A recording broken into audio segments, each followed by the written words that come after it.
Seja bem-vindo ao grupo de estudos Santo Anselmo. Seja bem-vindo ao nosso curso do Catecismo da Igreja Católica. Essa é a nossa 15ª aula. Estamos estudando a parte 1, seção 2, capítulo 1, parágrafo 4 do Catecismo da Igreja Católica. Traduzindo esses números, na parte 1 do Catecismo, nós estudamos aquilo que cremos. Na seção 2, nós estudamos a nossa profissão de fé, o nosso credo. Especificamente no capítulo 1, nós estamos falando da nossa crença em Deus, o Pai, Criador de todas as coisas. E, especificamente no parágrafo 4, estamos falando exatamente do Deus Criador. Fique conosco. E caso você goste desse vídeo, deixe aí a sua curtida, compartilhe esse vídeo nas suas redes sociais, nos seus grupos de WhatsApp, entre o pessoal da sua paróquia, as pessoas do seu círculo de amizade, da sua família. Ajude-nos a divulgar essa catequese que oferecemos gratuitamente a todo o povo de Deus. Fique conosco. Pode virar a página.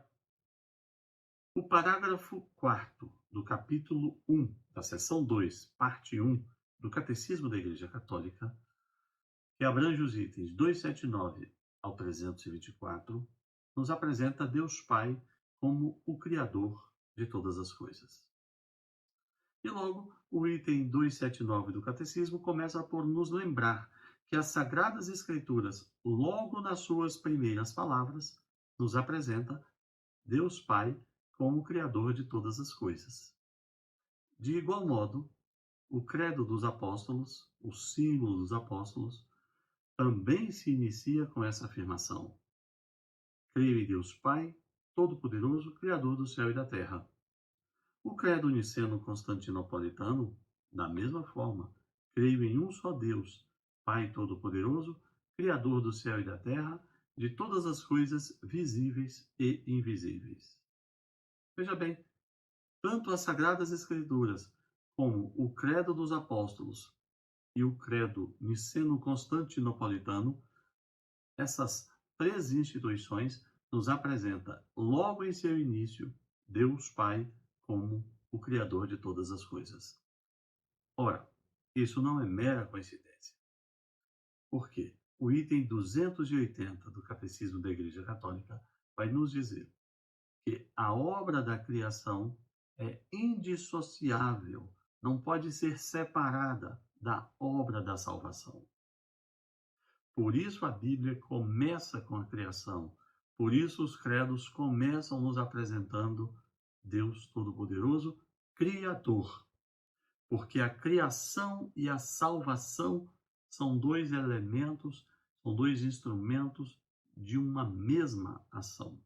A ação salvífica de Deus começa com a criação.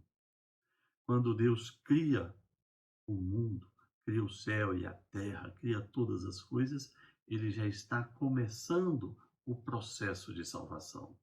E em Cristo encarnado, que sofre a paixão, que morre e que é ressuscitado, nós temos a luz que ilumina essa criação.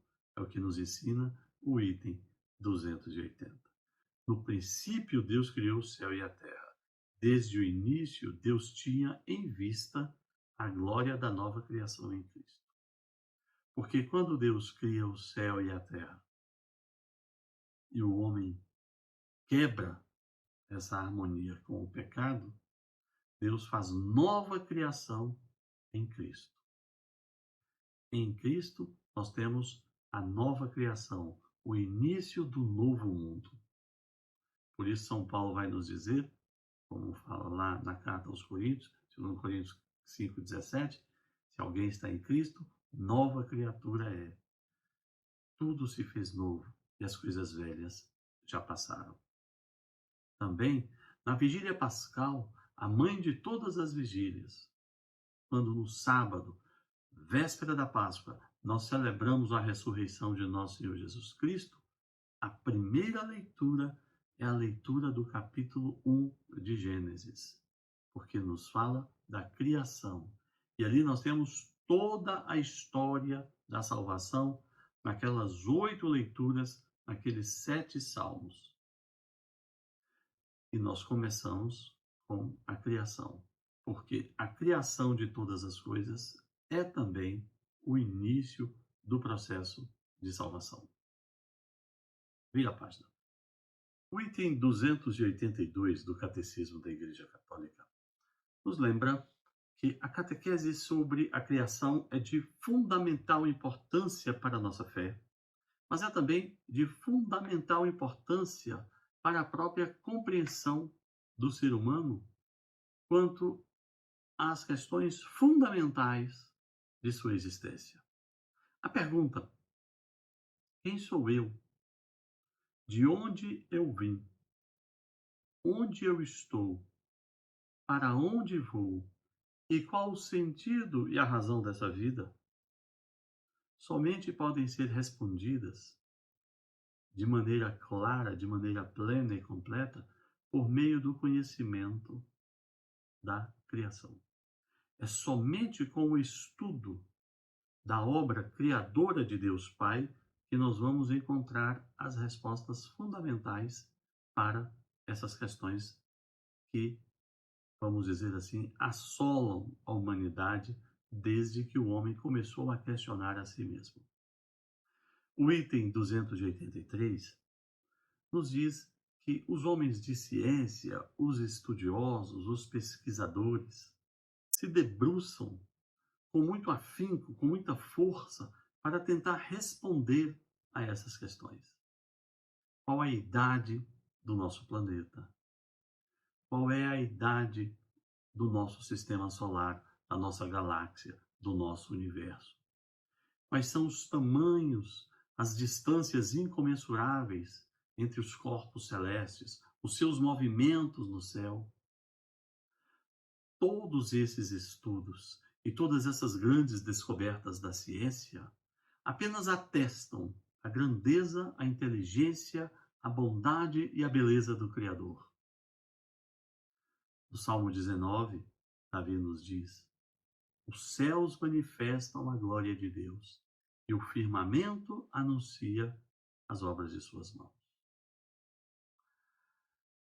Essa grandeza do universo, essa grandeza da obra criacional, a sua pesquisa, o seu conhecimento, a sua inquirição, o desenvolvimento da ciência, buscando, tentando encontrar uma explicação para o cosmos, antes de atestar a inexistência de Deus, na verdade, faz-lhe render-lhe cada vez mais graças, porque quanto mais estudamos as dimensões e a grandeza do universo, mais compreendemos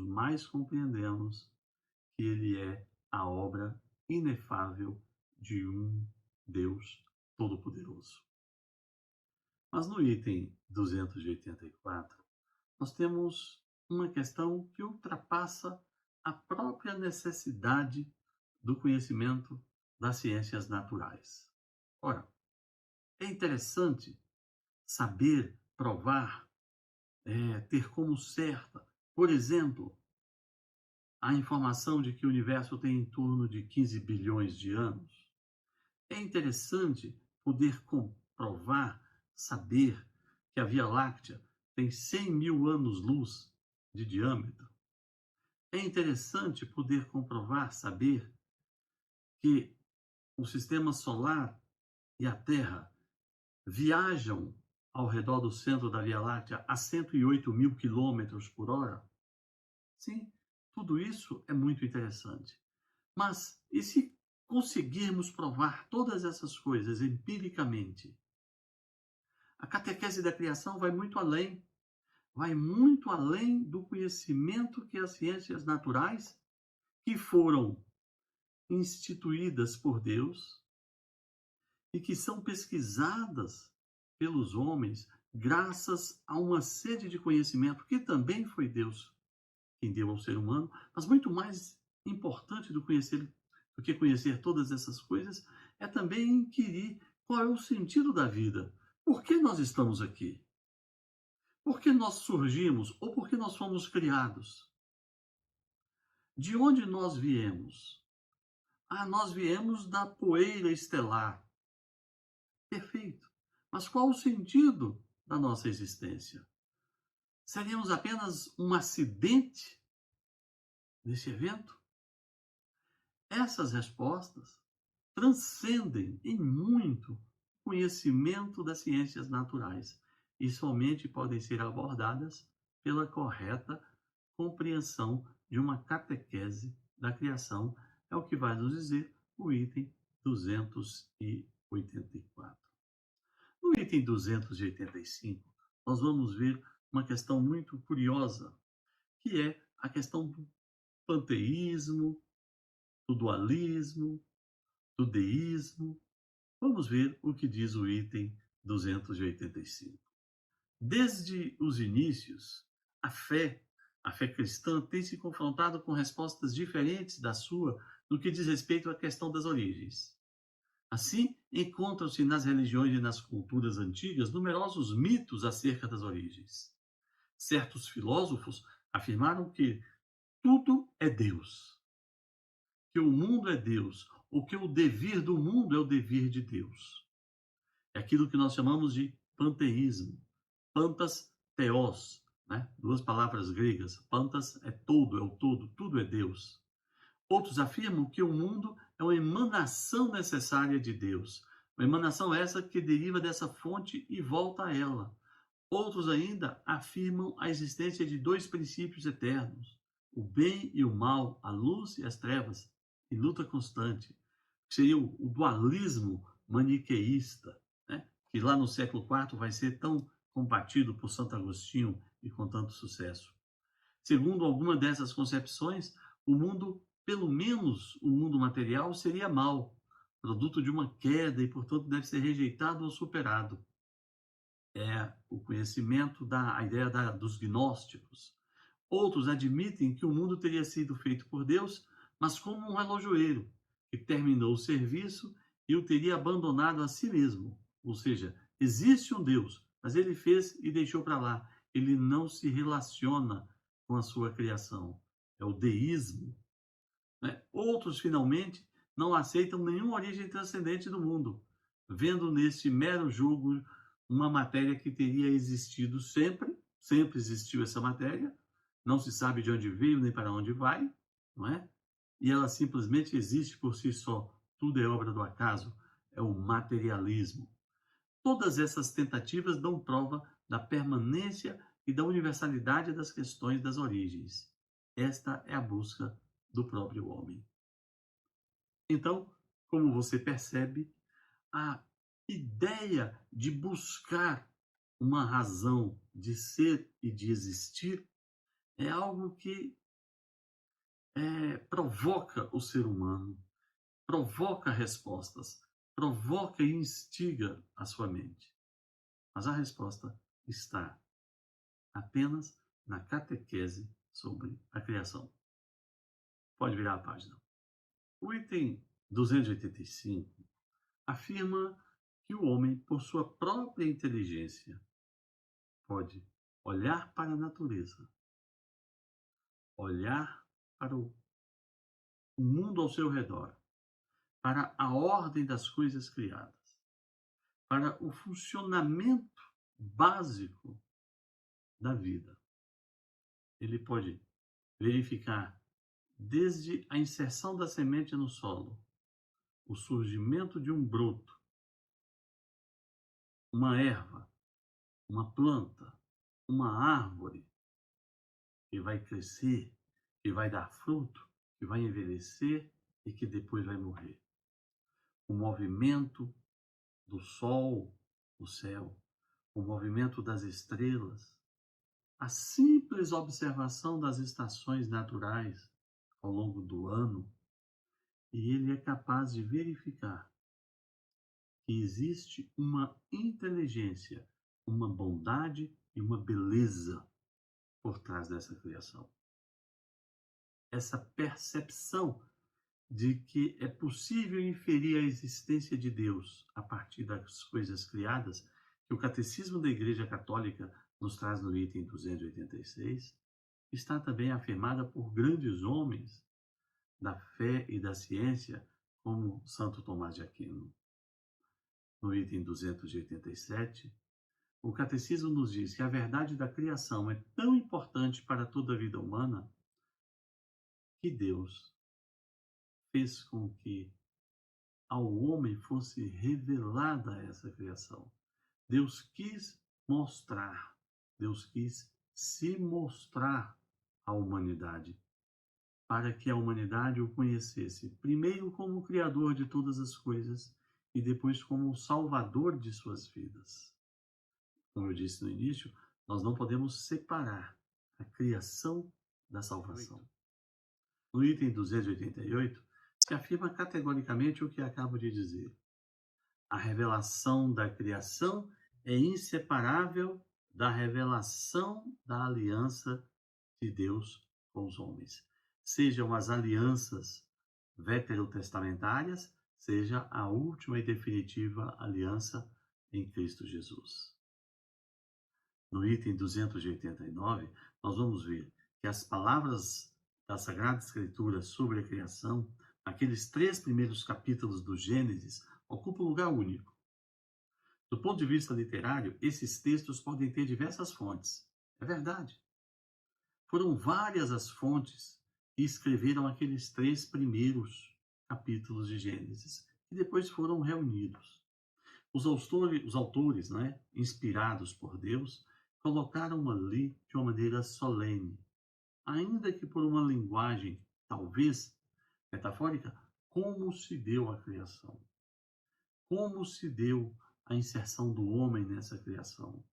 E como se deu a ação de Deus quando o homem lhe abandona.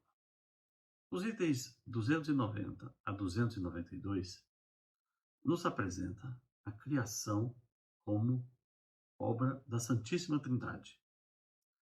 Mas você pergunta, peraí, não estamos falando de Deus Pai como o Criador de todas as coisas? Olha, você volte à aula anterior e você verá o seguinte. A ação de Deus é sempre trina. É sempre a Trindade que age. Agora, nós percebemos na ação uma relação existente entre as pessoas da Santíssima Trindade. Então, dentro da Santíssima Trindade, nós temos Pai, Filho e Espírito Santo. Nessa relação, Pai Criador é perceptível, mas a ação é da Santíssima Trindade. E no livro de Gênesis, capítulo 1, verso 1, está dito, no princípio criou Deus o céu e a terra. Aqui, vamos começar com as afirmações de fé. Essa é uma verdade de fé da Igreja Católica. Deus criou todas as coisas. E criou a partir do nada. Não havia uma matéria pré-existente. O verbo criar, que está aí em Gênesis 1, verso 1, no hebraico, que é o texto original do Antigo Testamento, está a palavra bara, que dá a noção de criar a partir do zero, a partir do nada. Então, quando dizemos que Deus criou todas as coisas, estamos dizendo que não existia nada. E a partir do nada, Deus criou. Nós sabemos que uma das teorias que explica a origem do universo é a chamada teoria do átomo primordial, popularmente chamada de Big Bang, ou teoria do Big Bang. Essa teoria foi formulada na década de 1920 para 1930, ali, por um astrofísico e padre belga chamado Georges Lemaitre. O padre Georges Lemaitre, que também era professor de astronomia e de física, formulou essa teoria do Big Bang, ou teoria do átomo primordial, a partir do estudo da teoria da relatividade de Albert Einstein. Enquanto Albert Einstein pensava que o mundo era estático, o padre Lemaitre foi verificar que, na verdade, a teoria da relatividade só fazia sentido se o mundo fosse dinâmico, ou seja, se o universo estivesse em constante expansão.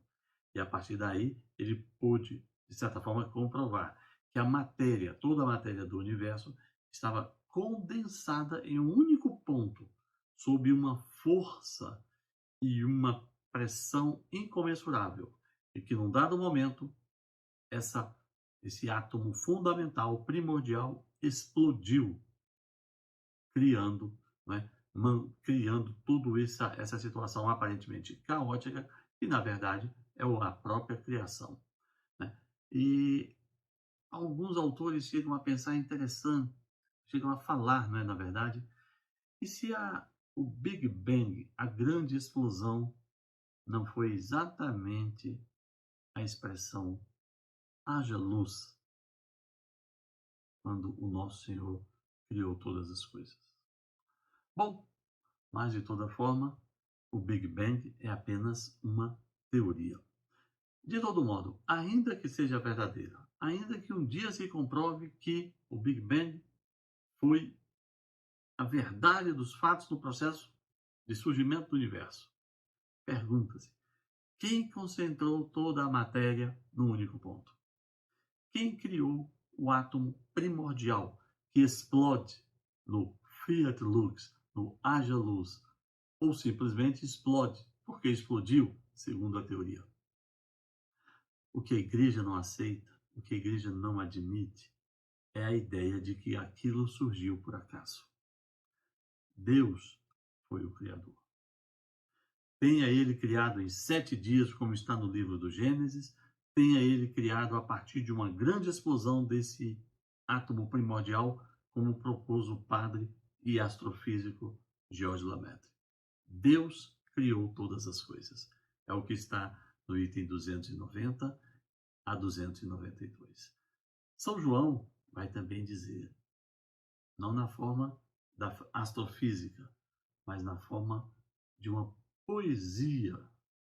No princípio era o Verbo, e o Verbo estava com Deus, e o Verbo era Deus. Tudo foi feito por ele, e sem ele nada do que foi feito se fez. O Novo Testamento revela que Deus criou tudo por meio da palavra, por meio do seu Filho eterno.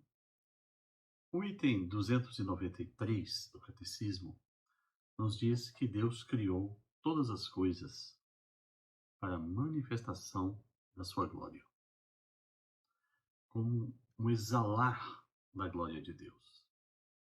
O grande filósofo franciscano São Boaventura, o contemporâneo de Santo Tomás de Aquino, um homem que viveu no século XIII, nos diz o seguinte: que a criação não foi para aumentar a sua glória, mas para manifestar e comunicar a sua glória. Pois Deus não tem nenhuma outra razão para agir senão a manifestação da sua glória e do seu amor. Mas a quem Deus quer manifestar a sua glória e a quem Deus quer manifestar o seu amor? O item 294 nos responde, dizendo que Deus criou todas as coisas para manifestar a sua glória ao homem, para manifestar o seu amor ao homem. O ser humano, criado por Deus à sua imagem e semelhança, é o destinatário dessa manifestação gloriosa da obra da criação, dessa manifestação amorosa da obra da criação. No texto de Efésios, capítulo 1, versículos de 5 a 6, nós lemos: Pois a glória de Deus é o homem vivo, e a vida do homem é a visão de Deus. Se já a revelação de Deus por meio da criação proporcionou a vida a todos os seres humanos que vivem na Terra, quanto mais a manifestação do Pai pelo Verbo proporciona vida àqueles que vêm a Deus. Observe que São Paulo faz uma comparação entre a obra da criação como uma ação que proporciona vida ao ser humano, com mais razão, a obra da revelação de Deus por meio do seu Filho proporcionará mais vida ao ser humano, vida eterna. A criação é essencialmente uma ação do amor de Deus. Veja bem, Deus é puro amor. A essência de Deus é amor. Então a criação nada mais é do que a emanação desse amor, nos diz o item 295. A criação nada mais é do que a exalação desse amor. Deus exalando puro amor. Esse amor é destinado ao ser humano. E nos itens 296 a 298, o texto do Catecismo nos explica algo que eu já falei aqui, que Deus cria a partir do nada, do bará. Deus cria sem uma matéria-prima anterior. Do nada, ele cria todas as coisas, dado o seu infinito poder. O capítulo 1, verso 31 do livro de Gênesis, parte final da criação, nós temos a seguinte afirmação: quando Deus concluiu a criação, ele olhou todas as coisas, o universo, a terra, a natureza, o Éden, o homem, a mulher, os animais, as plantas. Deus olhou tudo aquilo, suspirou fundo e disse: tudo é muito bom. Tudo é muito bom. O item 299 do Catecismo nos diz que Deus cria um mundo ordenado e bom. Ordenado porque é perfeito, tem ordem. Todas as coisas são boas, todas as coisas exalam a bondade de Deus. No livro de Sabedoria, capítulo 11, verso 20, o seu autor diz: tu dispuseste tudo com medida, número e peso.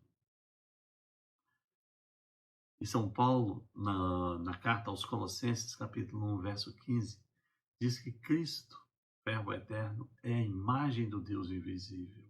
Então, todas as coisas que Deus criou foram boas, inclusive os anjos, inclusive o ser humano, inclusive a natureza.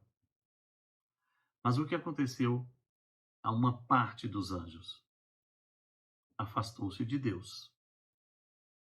O que aconteceu ao homem? Afastou-se de Deus. Quais as consequências para a natureza? Uma certa desordem. Qual a ação de Deus agora diante da criação desordenada e do pecado no meio do ser humano e uma parte de anjos caídos? Deus vai resolver isso por meio da obra salvífica de nosso Senhor Jesus Cristo, salvando aquele homem, aquela mulher que nele confiar e restaurando a obra de sua natureza. Quanto aos anjos caídos, esses vão para o inferno eterno. É o que nos diz o item 299. No item 300, o Catecismo nos diz que Deus transcende a criação e está presente nela. É preciso entender o texto do item 300. Vamos lá. Existe uma heresia chamada panteísmo, que confunde a natureza com o próprio Deus. O panteísmo afirma que essa perfeição das obras criadas é o próprio Deus, enquanto o catecismo diz que as obras criadas atestam a glória de Deus, mostram a ação de Deus, mostram o poder de Deus, mostram a criação de Deus. Ou seja, Deus está nelas manifestado. Mas Deus é maior que a criação. Deus não se confunde com a criação. Na verdade, a criação apenas revela a existência de Deus.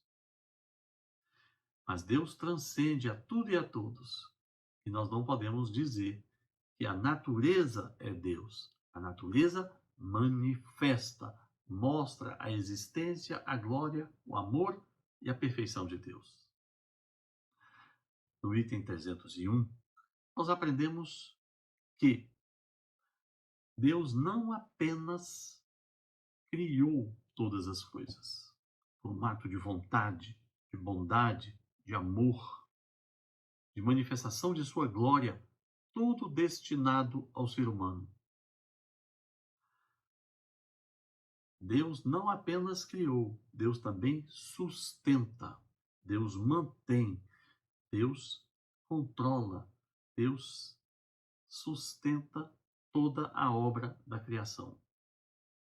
Isso porque uma heresia chamada teísmo compara a ação criadora de Deus com a do relojoeiro, que cria um relógio, lhe dá corda e deixa que o relógio se vire. Foi dada a corda, o relógio vai funcionar por si mesmo. Essa é a visão teísta da criação. A visão católica, a visão cristã, é a visão de um Deus que criou, mas está presente, mantendo, sustentando, controlando a natureza, o ser humano, todas as coisas.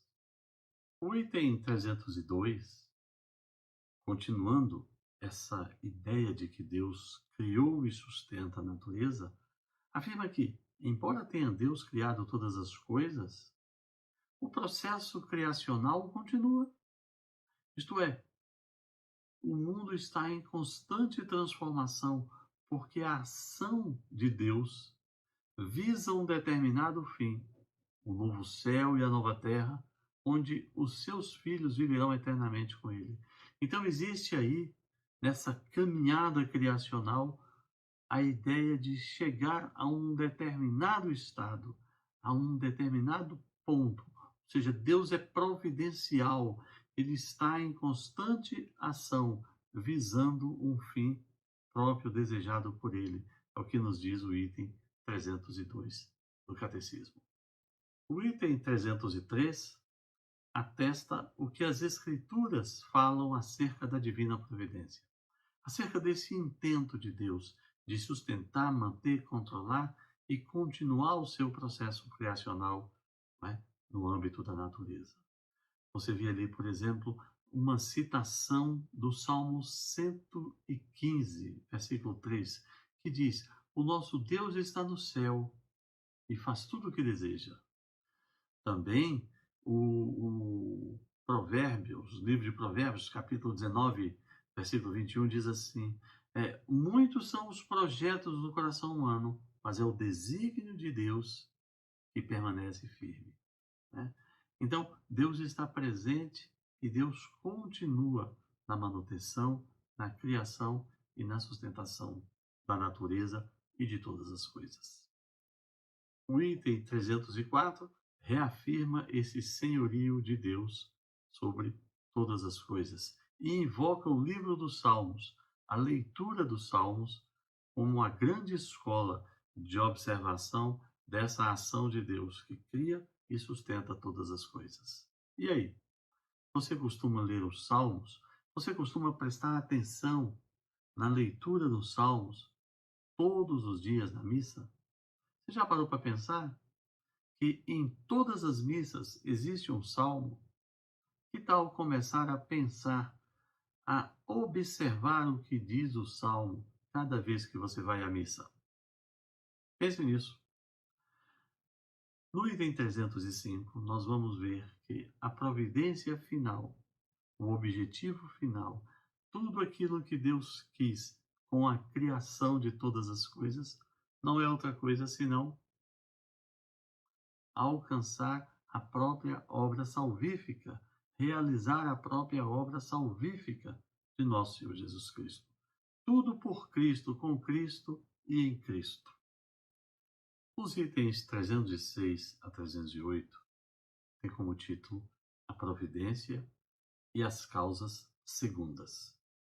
Veja o que nos diz o Catecismo. Embora Deus seja o grande Criador, o único Criador, embora seja Deus quem sustente a criação, embora seja Deus que controle, comande e condicione a criação, ele faz isso diretamente e ele faz isso por meio de suas criaturas. Não por uma incapacidade de Deus, mas para dignificar a criatura. Isto é, Deus permite que o ser humano haja como seu instrumento em relação à natureza, em relação ao próximo, em relação à ordem das coisas. Né? No próprio livro de Gênesis, Deus diz a Adão e Eva que ele tem de submeter a terra, dominá-la, explorá-la, tirar dela o seu alimento, dominar sobre os animais do campo, sobre as aves do céu, sobre os peixes no mar. Isto é, Deus se vale do ser humano, que coopera com ele na manutenção, na sustentação e na criação. Veja a obra criadora do ser humano ao longo da história. Muito do que o ser humano fez, ou toda, melhor dizendo, toda a ação do ser humano, nada mais é do que o resultado da inteligência que Deus lhe deu, por meio da qual o ser humano constrói, por meio da qual o ser humano submete a terra, submete o mundo, os animais, condiciona o seu uso. Há aqui uma ação de Deus amorosa em relação ao homem, dignificando esse homem, fazendo com que o ser humano seja um co-criador, um co-mantenedor, um co-participador da obra divina. É claro que a ação do ser humano, quando desordenada, vai provocar catástrofes naturais, extinção de animais, destruição de pessoas ou coisas. Por isso, a ação do ser humano deve ser ordenada para o bem-estar dele próprio, do seu próximo e, na medida do possível, na manutenção dos bens naturais e do respeito a toda a obra da criação. Finalizando esse capítulo, nos itens 309 a 314, o Catecismo, com muita coragem, com muita clareza, aborda a questão da providência e o escândalo do mal. E o próprio Catecismo faz o questionamento que muitas pessoas fazem aos cristãos. Se Deus é bom, perfeito, justo, amoroso e glorioso, por que existe o mal? Por que o sofrimento? Por que a dor? Não existe uma resposta única a essa questão. Assim, uma sentença, 2 mais 2, 4. Para compreendermos o porquê da existência do mal, quando Deus é bom, perfeito, glorioso, criador, amoroso,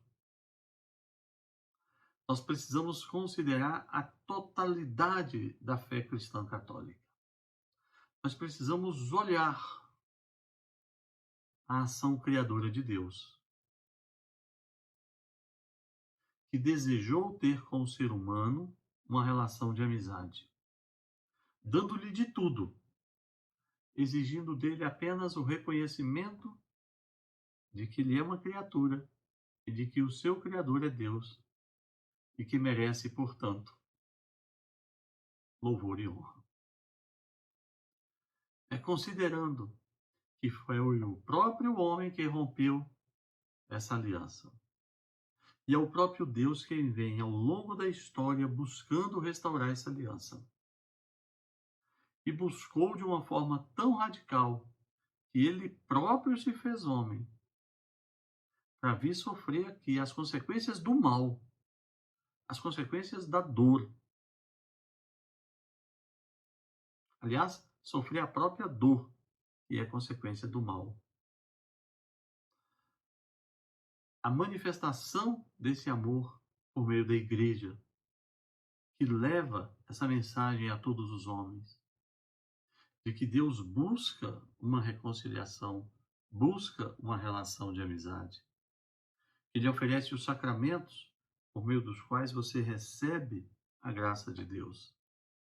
É dentro desse conjunto, todo misterioso da fé católica, que nós podemos compreender que, embora exista o mal e a dor e o sofrimento, eles não foram desejados por Deus, não foram queridos por Deus, não foram construídos por Deus.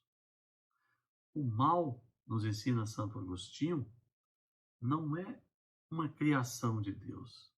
O mal é a consequência da ausência de Deus, do afastamento de Deus. Quando o ser humano se afasta de Deus, a ausência de Deus é o mal, porque Deus é o sumo bem. Não há na mensagem cristã nenhum elemento que não seja, por uma parte, uma resposta à questão do mal. Porque onde existir, onde estiver Deus e o seu amor, não haverá o mal. Não haverá espaço para o mal. Assim como onde estiver a luz, não haverá escuridão. Onde estiver o calor, não haverá o frio. Observe que não existe a escuridão por si mesma. Não existe um interruptor para criar a escuridão. Existe a ausência de luz, que é a escuridão. A ausência de calor, que é o frio. A ausência de Deus, que é a maldade. Mas então, pergunta-nos o item 310, por que Deus não criou um mundo perfeitíssimo, onde não fosse possível ter a sua ausência e, consequentemente, onde não fosse possível surgir o mal? É verdade, Deus poderia ter feito o ser humano incapaz de pecar, incapaz de desobedecer, portanto, incapaz de se separar de Deus, e aí jamais haveria a maldade. Deus poderia ter feito isso, mas o que ele fez? Na verdade, como um ato de amor, Deus quis criar um mundo encaminhado, um mundo onde fosse possível aderir livremente a Deus, à sua amizade, à sua perfeição, ou não. E aí sim, a ação dessa opção por Deus criaria com o homem e com Deus uma relação perfeita de amizade, de amor profundo, de livre escolha. Então, o livre-arbítrio que Deus nos deu para aderir a um projeto de amizade ou para rejeitá-lo, permite que o mal surja. Observe que o mal não é querido por Deus. O mal é o resultado da ação do ser humano que rejeita Deus. É o que nos ensina o item 310. O item 311 reitera o que dissemos, dizendo que os anjos, os homens, todas as criaturas inteligentes, Deus os criou livres para caminhar, para realizar o seu destino, de acordo com a sua inteligência, com a sua capacidade de decidir. De fato, quando se peca, quando se afasta de Deus, a consequência é o mal. mas é uma ação da vontade do ser humano. Não é algo querido por Deus. O que Deus quer é que nós, de livre e espontânea vontade, usando dessa liberdade que Ele nos deu, que a gente adira a uma amizade incomensurável com Ele. O item 312 vai nos dizer que, apesar do surgimento do mal, como consequência da opção do ser humano que rejeita Deus, ainda assim, mesmo diante da maldade, nós podemos extrair dali algo de bom. Nem que seja o próprio arrependimento de ter se afastado de Deus, mas sempre será possível produzir algo de bom. No livro de Gênesis, capítulo 45, verso 8, lá pelo capítulo 50, verso 20, na história de José, nós lemos que José foi vendido pelos seus irmãos como escravo por 20 moedas de prata a uma caravana, e essa caravana ia para o Egito e lá vendeu José como escravo. José passa por diversas tribulações e por uma grande revelação de Deus, por sua própria inteligência, capacidade e iniciativa, José se torna governador do Egito, uma espécie de primeiro-ministro do Egito. E mais tarde, anos mais tarde, quando surge uma grande fome naquela região, os irmãos de José vão ao Egito comprar comida.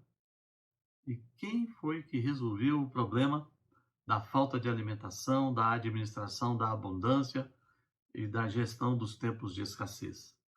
Aquele rapazola que fora vendido como escravo. Então veja, os irmãos de José, movidos por inveja, por ódio, fazem uma ação contrária à vontade de Deus, traindo seu irmão.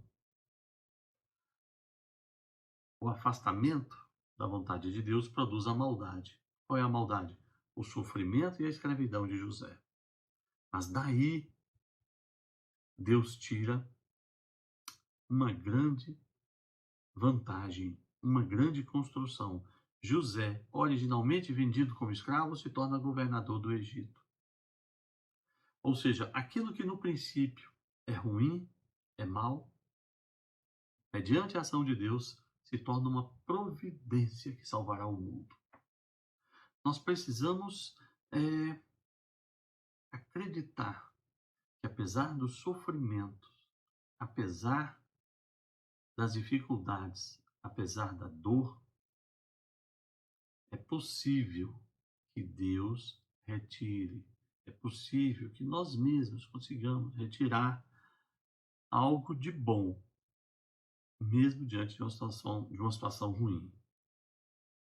Mas veja, o mal, o afastamento de Deus, será sempre mal. Ele jamais se converterá no bem.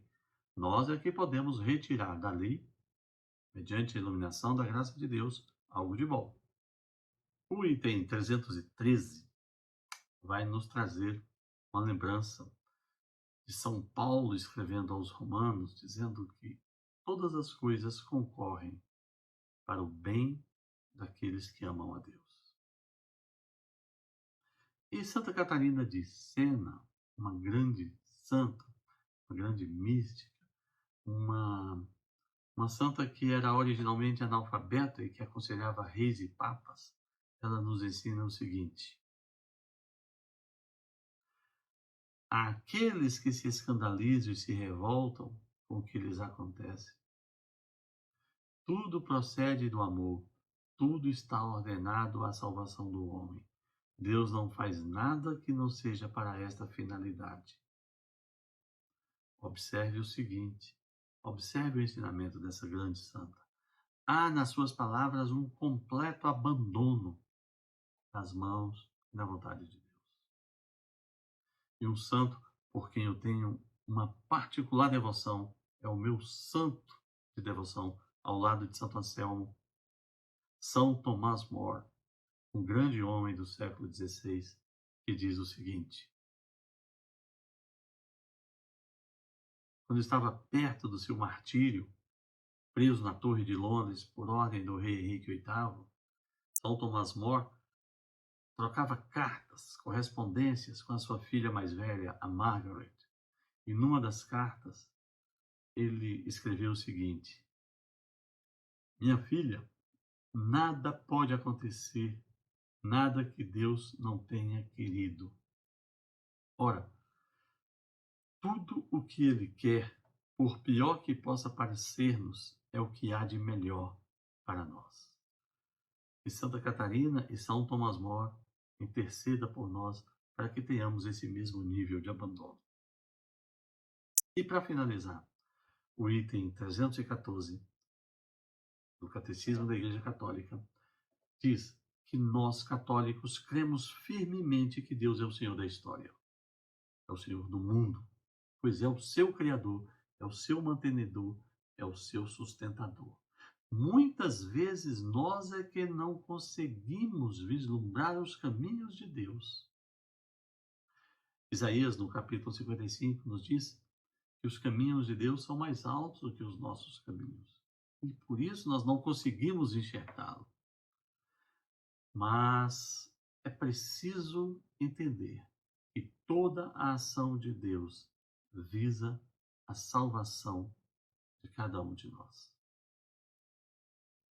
Fiquem com Deus e até a próxima. Não se esqueça de que os últimos itens de cada parágrafo, nesse caso aqui os itens 315 a 324, são um resumo do respectivo parágrafo. Um abraço e até a próxima. Em nome do Pai, do Filho e do Espírito Santo. Santo Anselmo de Canterbury, rogai por nós.